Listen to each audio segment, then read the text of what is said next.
What's good with it? It's your homie Mac. Music, art, culture, knowledge.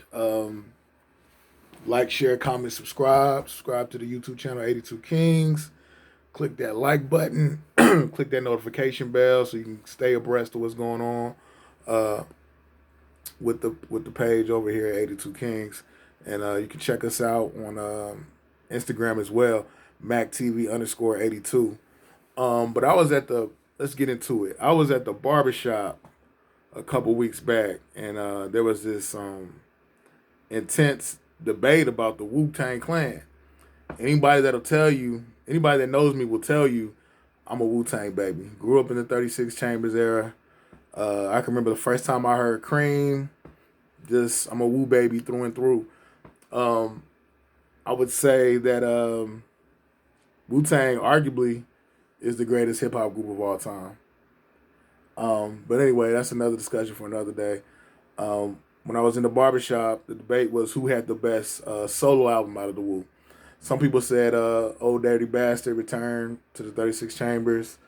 Some people said Iron Man. But the main one that was spoke upon was Only Built for Cuban Links. The whole room was like, Only Built for Cuban Links. Oh, that's the best one. It's the best Wu solo album. My contention was that the best Wu solo album is GZA, Liquid Swords. Liquid Swords by the GZA. And then I took it a step further. I said, and Cats was ready to swing on me when I said this, but I said, I don't consider Only Built for Cuban Links a solo album. I mean, for one, it says on the cover, Only Built for Cuban Links featuring Ghostface Killer. And I feel like, this isn't rocket science. I know my old heads know, this isn't new. But my generation, we were babies when this was out. But my contention was Only Built for Cuban Links was more or less a compilation album. Production wise, solid. Set the bar. Content bar wise, set the bar. I would argue that Only Built for Cuban Links created the whole genre with the whole mafioso rap. Some people would say, nah, G-Rap did. But I feel like Only Built for Cuban Links took it to another level.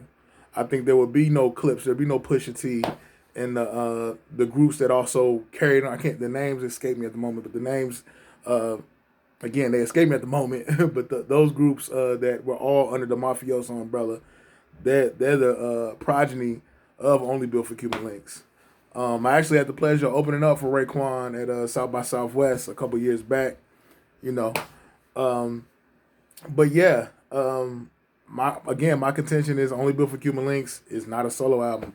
He had there were 5 singles on Only Built for Cuban Links: Ice Cream featuring Ghostface and Capadonna, Glaciers of Ice featuring Master Killer and Ghostface, Rainy Days featuring Ghostface, Heaven and Hell featuring Ghostface, Incarcerated Scarfaces. That was the only solo. So you mean to tell me out of the 5 singles that were on Only Built for Cuban Links, only one of those singles was actually a solo track, Incarcerated Scarfaces? I think that kind of tells you everything right there. Again, I'm not taking away from the product. This was a classic album, dope, through and through. I rock with it. But when we're talking about solo albums, I don't consider it a solo album. You had, there were 18 tracks. Out of those 18 tracks on Only Built for Cuban Links, only 4 of them were solo tracks. Those 4 were Knowledge God, Spot Rushers, again, Incarcerated Scarfaces, and North Star. My stance is that Liquid Swords by the GZA is the best solo album from the Wu Camp. It had 13 tracks. It had 4 singles. Out of those singles, 2 of them were solo. I Got Your Back, which was also on the Fresh soundtrack, and Liquid Swords. And I know some people may say, oh, well, Killer Priest was on Bible, Basic Instructions Before Leaving Earth. True.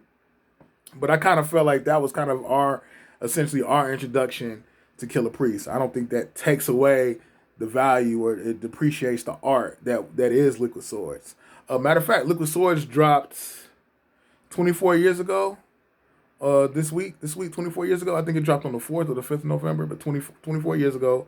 But yeah, I think as far as production, Cuban Links was a better album production wise, but as far as bars and just it being, I felt like it was genuinely a Jizza album. I feel like Liquid Swords was better. I feel like Liquid Swords was better lyrically. RZA did his thing on both albums. He did his thing on Liquid Swords. He did his thing on Cuban Links. But I felt like Liquid Swords was just more of, yo, this is the Jizza. This is his product. It didn't feel like a compilation. True enough, he had features. He had what's that single? Four Chamber. Everybody in the Woo was on there. Killer Priest was on there. He had Shadow Boxing. Meth was on there. So he had features. I'm just saying I feel as though more or less Liquid Swords, again, it introduced me to the Jizza. I feel like it was the Jizza's product. Again, Cuban Links is dope.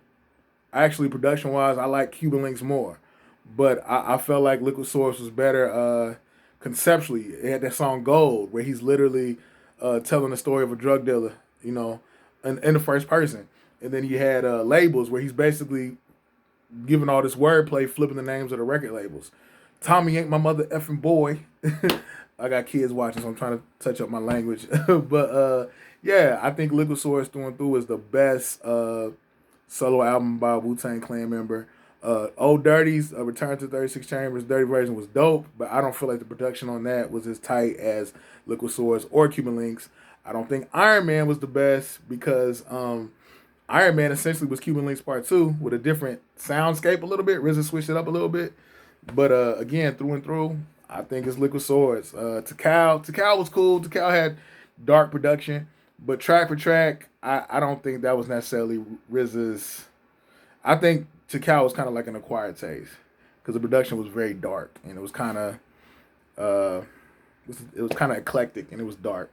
But yeah, Liquid Swords, the best Wu solo album in my humble opinion. Let me get my words right. My humble opinion. Like, share, comment, subscribe. Thank you for paying attention to another segment of Mac Minutes.